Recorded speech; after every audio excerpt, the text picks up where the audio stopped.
Golkar Kalimantan Timur baru saja menyelesaikan pergantian Ketua DPRD dari Makmur HPK kepada Hasanuddin Mas'ud. Ini bukan pergantian jabatan biasa, tapi mirip drama politik penuh warna dan gejolak yang menyeret konflik antar kader, beringin, hingga meja hijau Pengadilan Negeri Samarinda.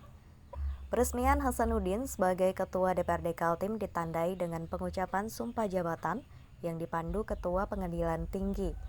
Ucapan janji setia mengabdi kepada negara itu seolah menutup semua luka-luka politik yang pernah terjadi. Hasanuddin bertekad menjadi penerus makmur yang baik. Ya, Bu. Jangan terlalu rapat, terlalu rapat. Enggak, tenang aja. Kita ini biasa kok sudah. Iya. Dengan pelantikan ini, program apa yang akan dilakukan Ketua? Program. Ya, pertama-tama tentu ucapan alhamdulillah kepada Allah Subhanahu wa taala dan terima kasih yang banyak pada seluruh yang sudah membantu pelaksanaan terjadinya pelantikan ini.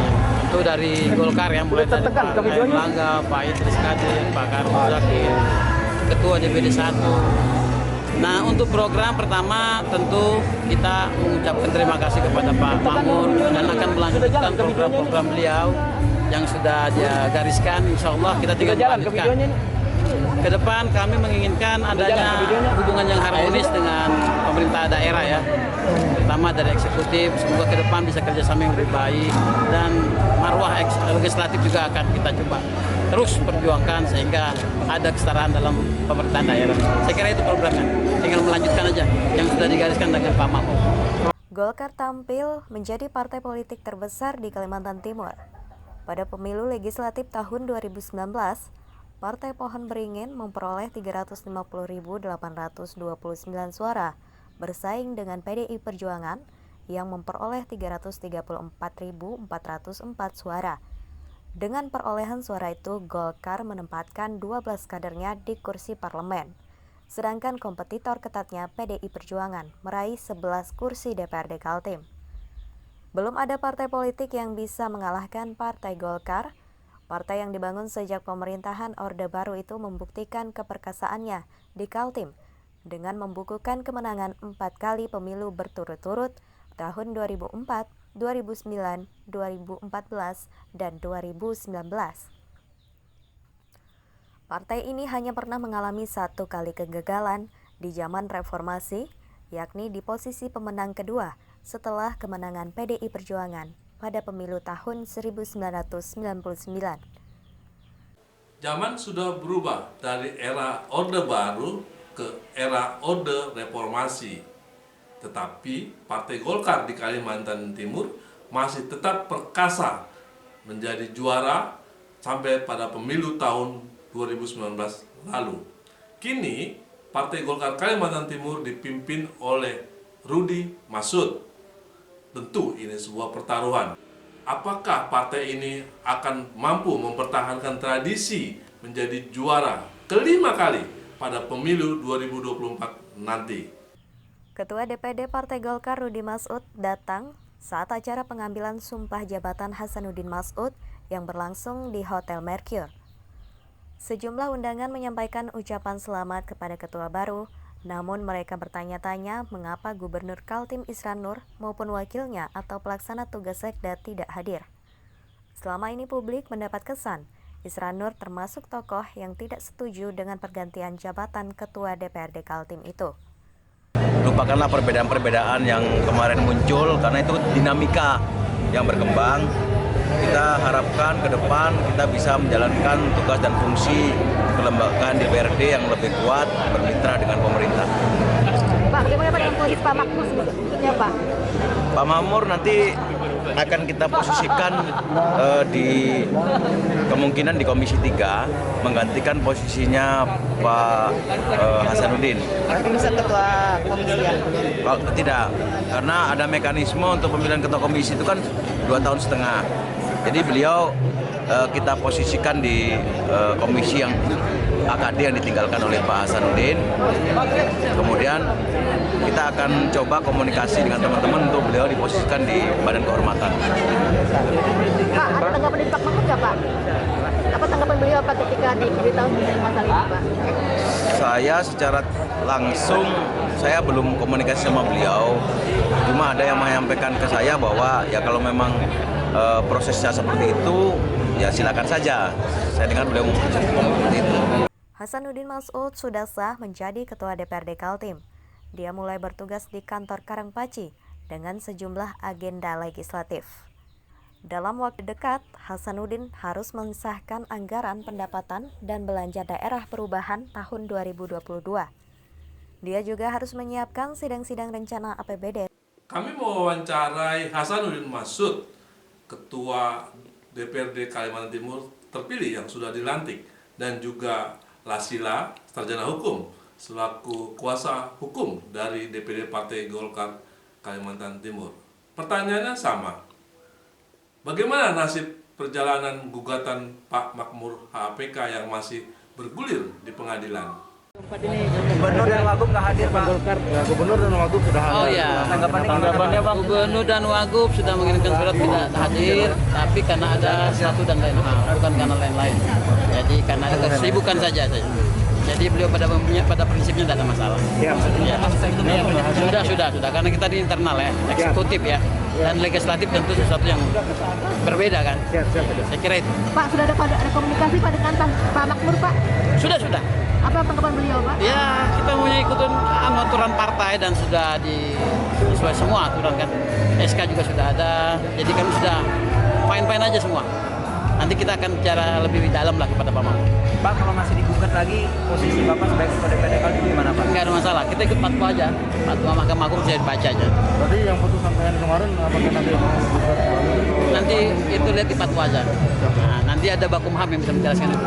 Ya. Pak, supaya Pak Gubernur hadir lagi Pak di paripurna selanjutnya, akankah melakukan komunikasi? Kami memberikan ruang yang seluas-luasnya dan komunikasi yang seluas-luasnya ke depan. selama ini kan jarang hadir, Pak? Ya, nanti kita bicarakan ya. Mudah-mudahan beliau hadir lah. Ya. Setelah berhenti sebagai Ketua DPRD Kaltim melalui surat keputusan Ketua Umum Partai Golkar Erlangga Hartarto tanggal 16 Juni 2022, Makmur HPK melayangkan 3 kali gugatan. Pertama ke Mahkamah Partai Golkar yang berujung gugatan tidak diterima, dan gugatan kedua terkait sengketa politik yang juga kandas di Pengadilan Negeri Samarinda. Pada gugatan ketiga terkait perdata, ternyata gugatan Makmur diterima sebagian dan status kasusnya sekarang sudah di tingkat banding. Pak Lasila, ini proses sudah berlangsung, sudah dilantik, tetapi masih ada yang bertanya-tanya masyarakat bahwa ada proses hukum yang masih berlanjut Pengadilan Samarinda. Nah sekarang bagaimana tindak lanjutannya dari versi Pak Lasila sebagai kuasa hukum Partai Golkar Kalimantan Timur? Terima kasih. Khusus untuk pertama kita menghormati dulu keputusan Pengadilan Negeri Samarinda Perkara nomor 2 hari tanggal 6 ya, hari Selasa, Senin kayak. Kedua, kami diminta dari prinsipal banding, sudah.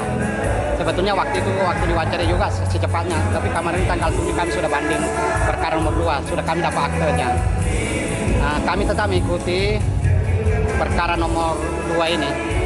Upaya hukum kami, upaya hukum biasa, kami sudah menyatakan banding. Karena kami yang banding, ya kami yang justru yang aktif sudah ini. Karena di sisi ini kan gugatannya diterima sebagian, provisinya ditolak, tidak diterima keseluruhan.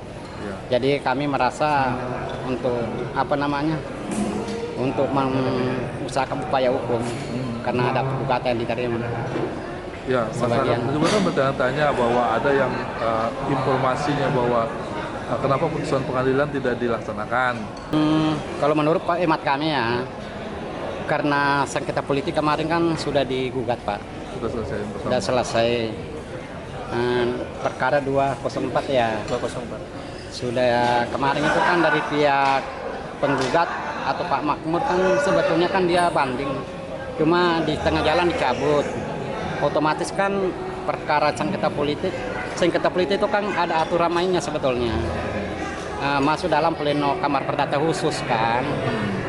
Aturan persidangannya juga ada 90 hari lah sampai final, 60 di PN, 30 di Mahkamah Agung harus selesai. Nah, kalau yang ini menurut hemat kami ini kan PMA, perbuatan melawan hukum, pasal 1365, ya kan? Artinya Menurut saya, gugatan pertama tadi itu yang semestinya disampaikan ke banding, tapi karena nggak tidak banding, akhirnya ingkrah. ya ingkrah karena tidak kasasi. Sebetulnya kasasi, banding tidak ada lagi. Kalau sengketa politik dilewati satu pengadilan. Itu kesalahan, kenapa tidak lakukan kasasi gitu kan? Nah, mestinya dia kasasi menurut saya. Tapi itulah politik kan, kita ikutilah. Oke. Sekarang gugatan kedua. Gugatan kedua kita juga ikuti mereka. Kita ada karena ada upaya banding kan sudah kemarin banding. Kemungkinan 1-2 minggu ini kita juga membuat memori banding melalui pengadilan negeri ke PT. Artinya harus dijawab bahwa putusan pengadilan negeri Samarinda yang yang diterima itu, kalau sudah ada banding berarti kan mentah kembali gitu artinya. Belum ingkrah. Belum ingkrah. Ya, belum bisa dijalankan. Putusan itu belum bisa dijalankan sebetulnya. Karena belum mempunyai kekuatan hukum tetap. Belum ingkrah kan. Masih proses. Kalau yang kemarin yang diproses itu malah sudah ingkrah. Kalau menurut pendapat Pak Lasila tentang yang gugatan kedua perdata ini, itu sebenarnya bukan selisih, bukan soal politik lagi kan? Memang kami bukan kena PMA, perbuatan melawan hukum. Perbuatan melawan hukum kan diatur dalam pasal 1365 BW. Biasanya itu 2, ganti rugi dan martabat, pemulihan martabat. Cuma ya oke lah, karena sudah diputuskan kemarin ini kan, kami coba lagi menempuh jalur hukum, upaya hukum biasa banding. Karena ini kan belum ingkrah, belum tahu akhirnya apa ya kan.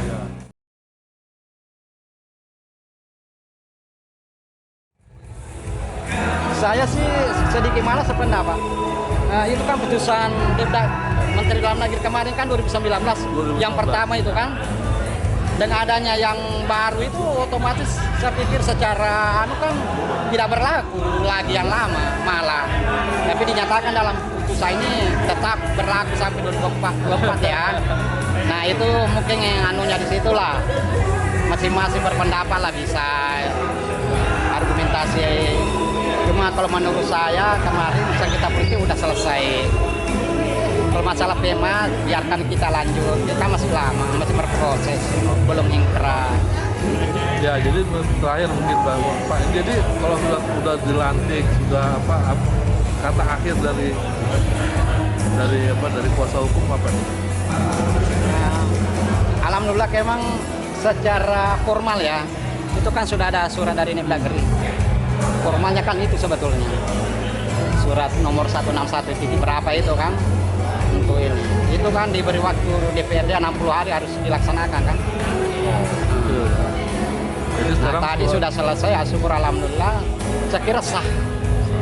Jadi ketua DPRD Kaltim secara definitif. Menurut emak kami Pak ya. Sekarang tinggal calling down lah ya. Ya calling down aja kalau masalah. Kalau kami ini kan memandang ya dari segi itu sudah dilantik atas dasar SK Menteri Dalam Negeri kan. Formalnya kan itu sebetulnya. Oke. Sudah diambil sumpahnya tadi oleh KPT. Saya kira udah sempurna ya kan. Konflik di tubuh Golkar masih bergulir di pengadilan. Bagaimana ujung dari episode ini? Kader-kader partai beringin bertekad masalah tersebut tak sampai mengganggu persiapan mereka menuju pemilu. Dari Samarinda, Hardin dan Charles Siahaan, BKTV melaporkan.